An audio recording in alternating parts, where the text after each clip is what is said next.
Mesdames et messieurs, bonsoir.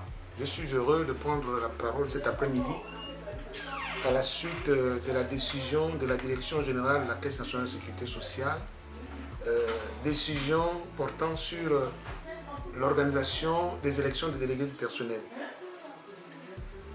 Le CIPROS a été convié à prendre part à ces joutes électorales qui se tiendront le 11 octobre prochain.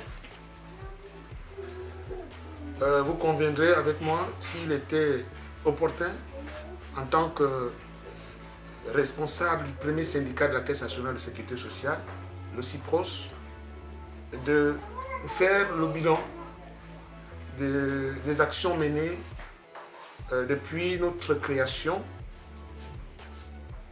surtout à l'heure où la majorité, sinon l'ensemble des autres organisations syndicales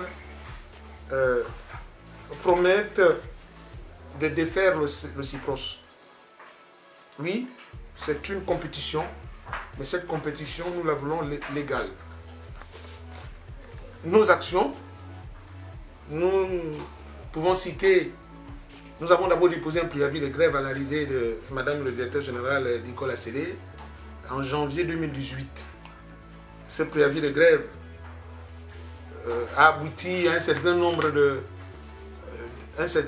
d'accords, je veux dire un accord global qui avait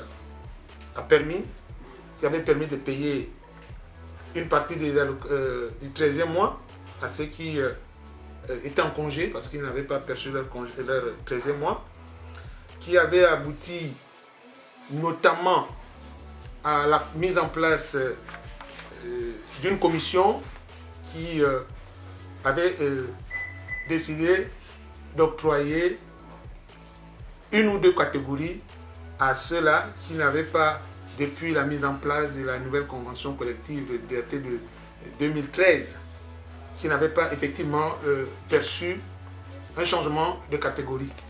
Cela avait été fait grâce à l'accord que nous avons trouvé le 5 février précisément avec l'inspection du travail. Cet accord est bel et bien là, disponible, vous pouvez le consulter. Nous avons obtenu beaucoup de choses. Donc je disais, le changement catégoriel des gens qui ont bénéficié d'une catégorie ou de deux, c'est grâce à l'action du CIPROS. J'en passe, vous pouvez consulter, c'est disponible. Nous avons, à la suite d'une deuxième grève, obtenu la conversion de 53 techniciens de surface que Madame Nicolas Sélé, avec un certain nombre de syndicats, avait décidé de licencier. Et nous avons tenu bon.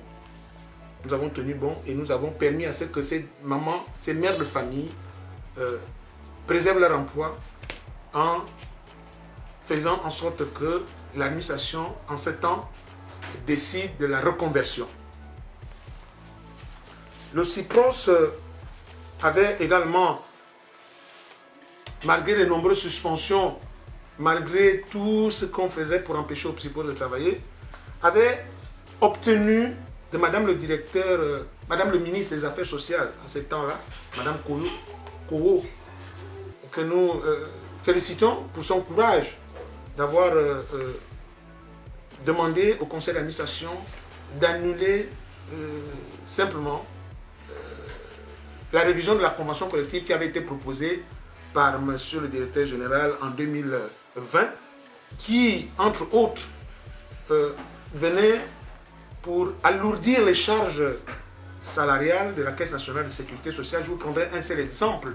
C'est celui qui prévoyait que les anciens directeurs généraux, une fois démis de leurs fonctions, devenaient automatiquement des conseillers du nouveau directeur général.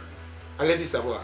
Nous nous sommes opposés, malgré le fait que nous avons été suspendus. Je me trouvais en affectation à l'Astourville, comme le savez, comme beaucoup d'entre vous le savez. J'ai tout fait avec les camarades pour éviter que la CNSS ne tombe dans un marasme total. Je veux dire que si on avait laissé passer cette révision, aujourd'hui, le plan social qui lorgnait déjà allait être exécuté. Je vous ai pris un exemple, il y a d'autres exemples sur le fait que ce sont les cadres dirigeants qui obtenaient, selon cette révision, beaucoup plus d'avantages. Ceci étant, nous disons que le CIPROS n'est pas là tout simplement pour garantir les intérêts des salariés, mais il arrive aussi des moments où nous prenons des décisions impopulaires qui parfois nous sommes très très mal compris. Nous sommes incompris, mais nous sommes heureux d'avoir permis à ce que la CNSS soit toujours sur les rails. Nous avons dénoncé cette convention collective et qui avait déjà fait l'objet même des campagnes de sensibilisation avec les autres syndicats. Tout le monde le sait, nous avons présenté les documents. Il y a eu une campagne de sensibilisation, des moyens qui avaient été dégagés pour faire la publicité de cette convention révisée, dont on voulait réviser en fait. Et que je viens de vous dire, je viens de vous signifier que cette révision allait alourdir les finances de la Caisse nationale de sécurité sociale et allait anticiper l'effondrement total de la Caisse nationale de sécurité sociale qui connaissait déjà beaucoup de problèmes. Le rapport social que nous n'avons pas signé, fait mention effectivement que le 13e mois n'a jamais fait l'objet d'un paiement à la Caisse nationale de sécurité sociale. Donc il est bien dit ici que ces négociations ont abouti à des concessions afin de surseoir la dite grève.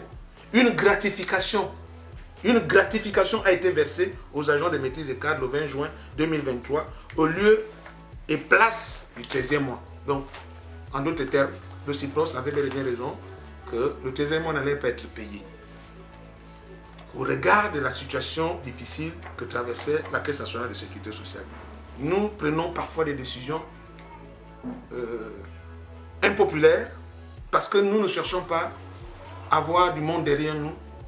Nous voulons inscrire notre passage dans l'histoire de la Caisse nationale de sécurité sociale et laisser un héritage à nos enfants. Permettre à ce que les anciens puissent bénéficier de leurs prestations, notamment des pensions, sans interruption.